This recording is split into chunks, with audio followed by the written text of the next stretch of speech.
Due to the graphic nature of this program, viewer discretion is advised. Alright, so there are millions of ways to mock Brendan Schaub, and a channel with an AI British guy does that every video. So instead of mocking this guy for the same 5 reasons everybody else does, we gotta talk about something bigger. Brendan Schaub lives rent-free in many commentators and Redditor heads. They simply stay alive by feeding off of Brendan. You little parasites need to develop a personality. I mean, is this really any different than the typical college movie trope?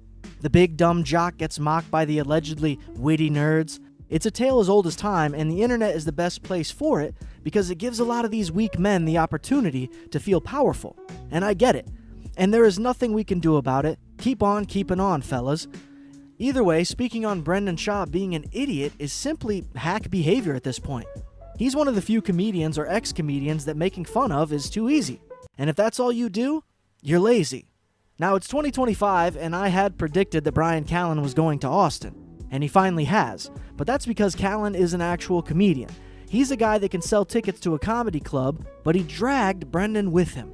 Because without a podcast, Brendan doesn't have a job. Obviously, there's nothing weirder than moving states for a podcast, but hey, everybody's doing it. Why beat them when you can join them? Sure, LA is a disgusting, horrible place, but Austin is no different. The only real difference is LA is full of very talented and artistic people, while Austin has Ron White, Joe Rogan, and Asmongold. Seems like Austin is the right place for a bunch of comedians that were relevant in the 90s. Especially when they can split rent on a 2-bedroom apartment just to do 10-minute spots at the mothership. Sounds awesome. I mean, I've heard of a lot of people selling their souls for fame, but what the fuck is this? Comedians selling their souls to share an apartment, never have a family, and work for Joe Rogan. It sounds absolutely atrocious. I'd rather be a homeless cat. Either way, this is about Brendan Schaub moving to Austin, because he did, even though he quit comedy. So what's the goal? Is Brendan going to be a doorman at the mothership? Is he going to be security for Rogan? I just don't see the purpose of moving his entire family to Austin just for a podcast, and it's also a failing podcast.